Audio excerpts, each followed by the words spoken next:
Joining me now from London is former Foreign Minister Alexander Downer. Alexander, thank you for joining us. You're in the UK. How would you describe what's been happening over there? Well, first of all, I wouldn't exaggerate it because you can walk around the streets of the UK and they're just as they normally are, except in isolated locations. So it's important to have a sense of perspective here. But secondly, the public, of course, generally speaking, abhor any violence. And there has been some violence, some acts of violence.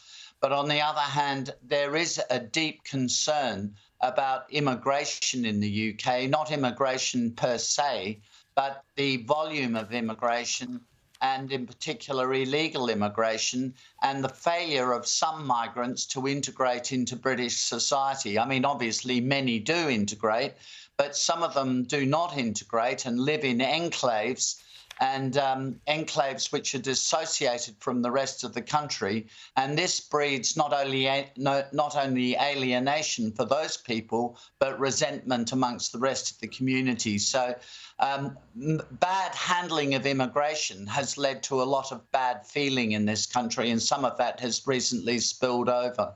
Well, it seems like it's been a pressure cooker situation. It's been bubbling around underground for some time.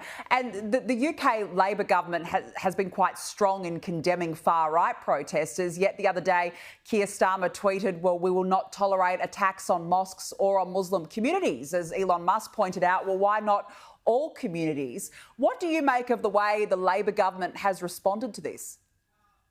Well, they've only been in office for 4 weeks, so it's hard to make any judgments about them, in all honesty. I mean, obviously, they're going to come out and condemn acts of violence, and they will say, as they probably should, that peaceful protests, as long as they're not too disruptive, are a perfectly legitimate part of a democracy. But I mean, they've quite rightly been condemning acts of violence, burning of buildings, attacking police cars, hurling missiles at the police and so on. I mean, they're quite rightly been condemning that.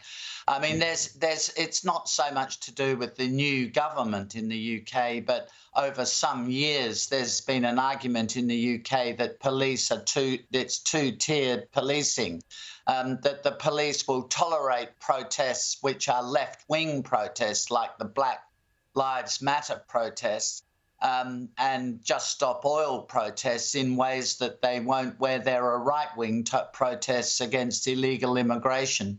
That's pretty hard to prove, and the police definitely deny that's the case. But in any case, I wouldn't at this stage make too much of a judgment about the new government, to be entirely fair.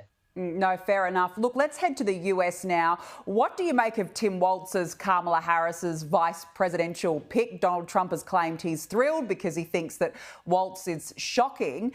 What's your take? Well, in America, the rhetoric of party politics is, let's face it, pretty extreme. I'm not sure that it's shocking. I think, but for the Republicans, their campaign is going to be that both a combination of Walz, but also more importantly, Kamala Harris, are dangerous left-wingers. They're, as they would say in America, they're dangerous liberals.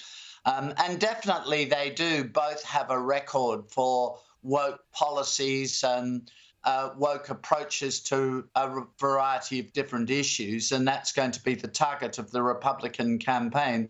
I would say Walz is an uninteresting and unexciting candidate. I mean, apart from people who live in Minnesota, people generally wouldn't have even heard of him or thought about him. Probably the governor of Pennsylvania, Shapiro, would have been a better vice presidential candidate. But yes, Kamala Harris has also chosen somebody she's personally friendly with, and so that's obviously got to be a factor. Yeah, you definitely think that. Alexander Downer, unfortunately, we've run out of time. Really appreciate you joining us. Thank you so much.